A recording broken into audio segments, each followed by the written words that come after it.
Welcome back to the channel. I've been here a little while, but I haven't been filming. Just like lots of little jobs, so I'm bobbing about doing all sorts of different stuff. It's distracting and quite hard to film. Also, I'm under quite a bit of time pressure now. Don't know when this video is going to go out, but 11th of August, the car's at a show, and it's going on the track as well. It has to be there, and it has to be able to go around the track and not fall to pieces. Nah, it's not going to fall to pieces, it's all well bracketed up. So speaking of brackets, making the brackets for this now. Going back through into past videos, you'll have seen we had quite an alignment problem with everything, so when we started off. So we're still playing with that a little bit. Needs to be a little bit adjustable. So I've left this with a gap, and I'm gonna put packers in between these side brackets. They're bolt to this mounting here, which was an original bumper mounting anyway. So we've got a gap either side, so I can pack it up and move it about if I have to. What else are we doing? Got some filler in there, making a slide that was sitting slightly high, so that's to shape. And obviously we've got all these little bits and pieces to do as well. In a previous video I said that we weren't gonna have to, I was gonna repair this with gel coat, but it's now gonna have to be painted. The bumper's getting painted as well, so everything's all gonna be in the same finish. But so I've fitted the lights, made these brackets. They need tidied up on the edges yet, but because the light needs to sit on a sprung chassis. So those are the mounts. That gives you your up and down adjustment, and that gives you your side to side adjustment. So these were just, I used the bottom of a bucket. It was Jonathan's grand idea to just use the bottom of a bucket to make the fiberglass bracket for that. Made them a bit thick in places like. So those have been glassed onto the back edge, but when we put them in, it actually sits. If I had the bottom of the light covering that bit, the light would be pointing in the sky, and I didn't want to bring the top of the light forward, so it had to go backwards. And when it went backwards, we were left with a gap there, so you could see, you know, through the underneath the light. So I've extended that back, and Tatty's just whacking some filler in there now. You might need to do 2 layers to, yeah, don't get too much on there. We don't want to have to sand all that off. Just keep it close in. Have you done much filler work before, Tatty? No. How on again? Either. That's happening. What else is happening? Obviously those were made out of a bit of angled fiberglass that I just used a bit of metal angle to do that. Right. Jonathan's working on this wee beastie. It's not the greatest, it has to be said, but it does have a V8 in it. But I think the owner's gone for that ratty look, you know, the roof's all rusty, and he's a bit of a surfer type, isn't he? Would you say he's a surfer dude? I could see him being a surfer. No, he's got a cafe. That's what he's got. He's got a cafe at Silith. So Jonathan's putting the radiator pipes from front to back because it's not holding much water. It's a grand colour. Same colour as the seats, which are actually quite nice seats. Has to be said. No, it's got a cool steering wheel as well. So yeah, that's what we're doing. What's bleeping? So I'm back at the back cave, and I just found that. What is that in focus? What a cool watch. Swiss made. Oh. There was all sorts of stuff in this place because the guy who had it before us was did house clearance and car boot sales, and that apparently it was full to the roof and you could barely walk down the middle. Some of the stuff that was in here, one of the things that was in here was a marquee. In bits, obviously, wasn't up. So I bought a few bits and pieces off the lady that was cleaning it out. That it was all the dad's stuff. Got that off a bunch of tables and stands and stuff like that, and there was all sorts. It was like a right treasure chest, to be honest with you.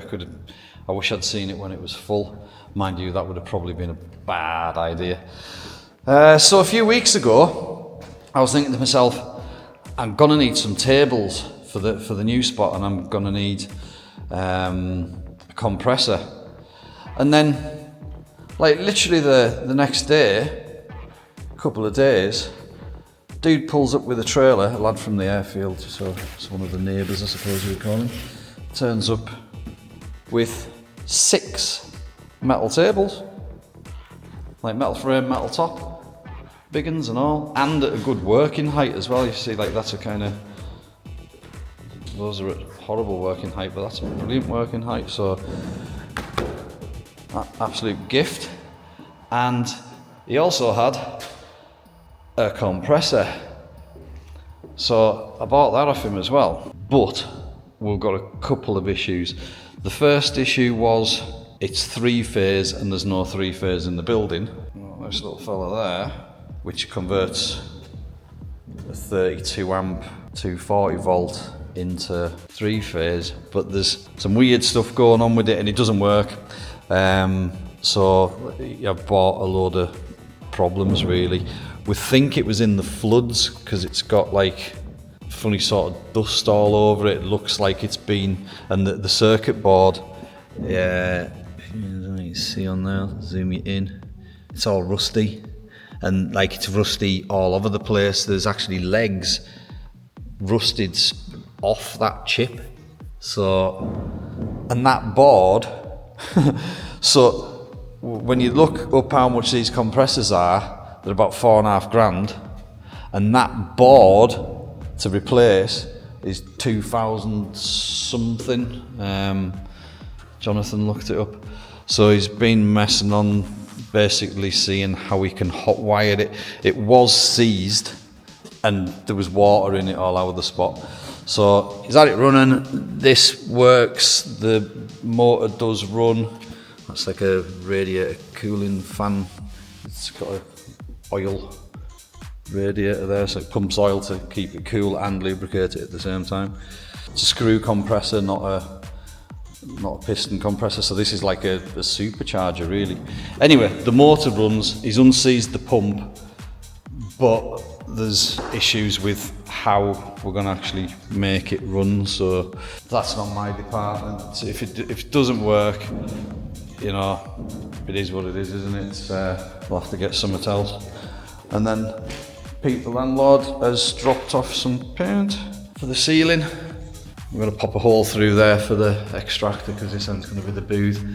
But yeah, there's a lot of echo and a lot of work to do tidying the place up. Stuff like this. I mean, obviously it's a workshop, so it's never going to be mint. There's some sort of fire in there because it wasn't an exposed fire, he had a log burner in there, and the guy that had it before, and it didn't really have a chimney. We don't know where these vents go. We think it's just into the roof cavity because there isn't any chimneys on the top as such, but they would have been handy for extraction. So yeah, Pete was going to paint it, but says, well, save himself the bother, we'll get in and, you know, we'll just kind of get stuck into it and tidy it up. So a hell of a lot of paint to do. Uncle John's saying, oh, I'll plaster that for you, I think we just need to scrape it off and clean it, you know, and paint it. Anyway.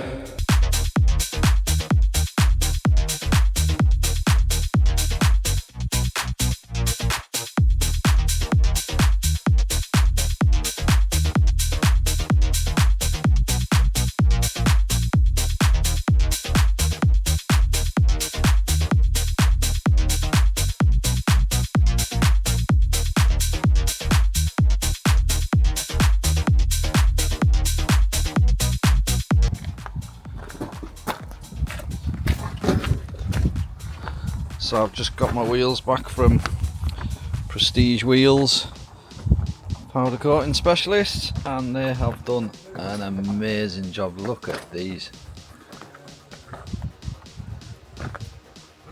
Some new tyres on the back. Front ones were already brand new, so I haven't done those ones.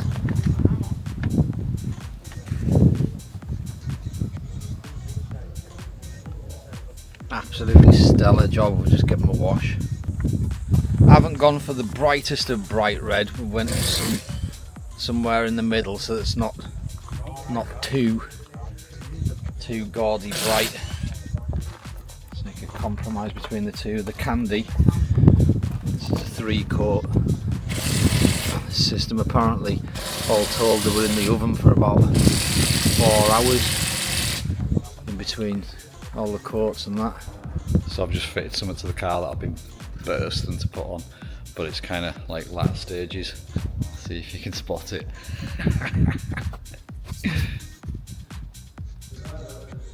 Yes, we have a big whippy aerial. So I've put a CB aerial on it. Might even put a CB in it.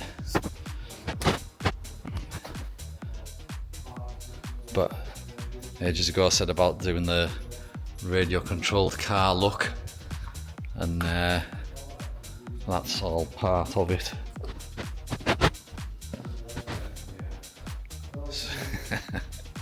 Chuffed a bit with that.